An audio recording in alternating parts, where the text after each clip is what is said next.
the sort of era I grew up in, there was kind of a monster craze, you know, and like, you know, you can get Count Chocula cereal or Frankenberry cereal, you know, the toys and the cards, and it shows like the Munsters or the Addams Family. I mean, there was a real wealth of, you know, Dark Shadows. At that time, I grew up in a weird sort of renaissance for monsters in a funny way. Famous Monsters of Filmland magazine, you know, subscribe to that, you know. So, and I think I just felt like, you know, like how certain people might, you know, connect with Fred Astaire or John Wayne or whatever.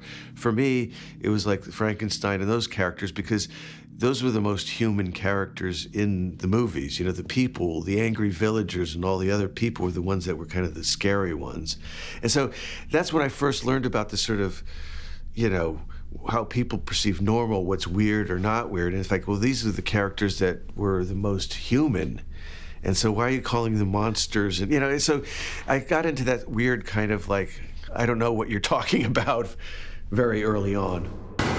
I'm a big horror nerd. I'm not as big a horror nerd as I could be. I don't like watch everything, but I have seen an embarrassing amount of stuff. I used to just watch telly very late at night as a teenager, watch all the Hammer movies, all the B movies, all the weird monster movies and stuff. So I've always been drawn to horror, and sometimes I don't even know that I'm drawn to horror. Like, I'm writing a sketch and I end it with someone dying, and like someone's like, oh, you've ended another sketch with someone getting killed or some sort of violence, and I'm like, oh yeah. But I mean, I'm very drawn to lots of like surrealism and sci-fi, and to me, I love fantasy, I guess, and I'm just interested in occupying that world of non-realism, but I also like that mixed with realism. So I don't draw any boundaries for myself, basically. I kind of am interested in doing lots of different genres, but I do keep coming back to horror because I am a huge fan, and many of my favourite films are horror films. But they're films that I would also classify as dramas as well, because they're so successful dramatically that they almost transcend horror. So it's things like The Shining, Rosemary's Baby, Carrie. All of these to me are like my favourite films, and I come back to them again and again. As a kid, you know, the first thing we did back in those days when I was a kid, you'd go to the video store and there would be the horror section, and you'd have to take the video cassette off the shelf and bring it over to the counter and do that. And so, first of all, I come from an Indian family, so like anything with nudity was always a tricky thing. So they were very specific. So there was only a certain amount of horror movies that I could even had access to as a kid, and I just ran through the whole section in the video store every, you know, Friday. Take me to the video store, and then I would grab that next one and bring in, and it would be like Changeling, ooh, you know, and then I just start rewatching them again, and you know, it was my favorite thing to do. And in our family, all my cousins, that's all we did was we'd watch horror movies, and then of course after that we'd get the Ouija board out, and then I would be, you know, scaring them all and saying, you know, things like, is there a spirit here? Yes. And everybody would get thinking, is there someone that you want to harm? Yes. And then, who is it? And it would move to one of my cousins, and they'd scream, and like, you did that? I'd be like, I swear I didn't do it. No other genre sticks with you in the way that horror does, and no other genre gets into your head so much, and makes you kind of challenge and feel uncomfortable in your everyday environments, and that's fun. Yeah, I think for me as well, it was always the visceral element of it, especially when you watch it in a cinema screen with an audience, and it becomes contagious, because fear is universal. It doesn't need translation. It's entirely moved by images and sounds, especially. So when you can conjure that up and everybody is afraid, it becomes like a joyride, essentially. It's really thrilling, and it just gets under your skin and in your bones, and that's kind of the power of film as well. So every time you get to a point where you watch a horror film that makes you feel like that, it's like going on a roller coaster, and it just makes you fall in love with film even more. My parents were cool with horror movies, and I actually remember watching a double bill of Pieces and Basket Case with my parents, because my dad would go and rent it, and other kids' parents wouldn't let them watch that. But I was the freak in the neighborhood. I mean, if you wanted to see a video nasty, you came over to Eli's house. I mean, I had everything. I had Evil Dead, I had Dawn of the Dead, I had Faces of Death. I even had, you know, movies like Pink Flamingos, which on the disgusting level was off the charts. But I was a freak. I mean, girls were afraid of me. I was like a little fat horror nerd that girls wanted absolutely nothing to do with, because I was sick for liking these things. And I would say, it's makeup, it's magic tricks. I never saw anything wrong with it. But I grew up in a very conservative town where it's like, you are going to be a doctor or a lawyer, or you're gonna go to business school. And literally, other than my circle of friends, kids laughed at me for wanting to make horror films. And they're kind of shocked now that I've actually done it, and that Inglourious Bastards happened, and that my film career has taken off. They're like, oh, maybe we shouldn't have made fun of him. I didn't like Eli or Quentin, or there are certain people who like horror movie fanatics when they were growing up. I was not that. I didn't dislike it, but I liked all movies, really.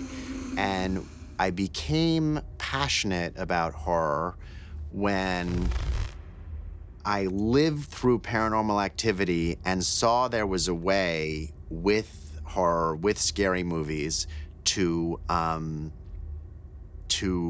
push out storytelling in a big way. I don't know if that's very articulate. I haven't talked about this in a while, but I really love the notion of taking scary movies and applying this kind of auteur theory to them. And on a personal level, although I was not more of a fan of horror movies than other movies, I've always definitely been a fan. I've always loved, like, Halloween was my favorite holiday growing up. I always loved gross things. I've said it before. When I was a kid, I collected my fingernails. Like, I'm a weird, nerdy guy. And the horror community is a fantastic community because they really celebrate being different and finding your voice and looking at things kind of an odd way, and they're like, we're definitely not the cool kids in Hollywood, and I love being part of that community, and that feeds over into liking scary stuff and trying to figure out new, different ways to scare people, you know, which has become a real passion of mine. The visual language is so rich, and the grammar is so rich, and when you have very, very good horror movies, you don't need words to explain to you, or pieces of dialogues to explain to you what it's really about. You know what it's really about. When you watch The Fly and you look at him decaying, you know what it's really about. You know it's about death, about disease, about human condition, mortality, and everything. It tackles all this just while looking at him. Of course, the dialogues of the movie are also incredible, but they are not explaining us what the movie is about. It's just the image is self-sufficient, let's say. And that's really what I like about the horror grammar. And for me, it's more like since the first time I tried making a short movie and stuff in film school, it really came naturally as a language. I didn't set myself the idea I'm going to make a horror movie. I just made something, and it so happened that it was very body focused, and that the relationship to reality was constantly moving. Horror is incredibly intense for me, probably more than it is for other people. I remember watching Audition, which is a terrifying film, and just I think it just kind of scarred me for life. And even things which some people think are quite cheesy, I am very affected by. Like, a friend of mine said, let's go and see this film, The Human Centipede. I didn't know what The Human Centipede was. It was like a private screening before it had come out. And we went to see this thing, and within about kind of half an hour, I was just like, had to pretend to be interested in the exit sign of the cinema, because I get very easily terrified by things. I remember when the Blair Witch Project came out, I went to see that under the worst possible viewing conditions for a film. It was like in a cinema, I think it's Holloway Road, and the lights were sort of halfway up for some reason, and there were people like chatting. So it was terrible conditions for being scared.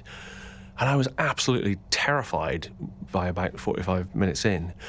I remember people saying, oh, it's not scary at all. I was like, which film? Were you watching the same film as me? I'm very easily affected by horror. Thank you. I was never scared by horror movies, so I don't know if I could ever really make a true horror movie, just because I always found them beautiful and funny and emotional.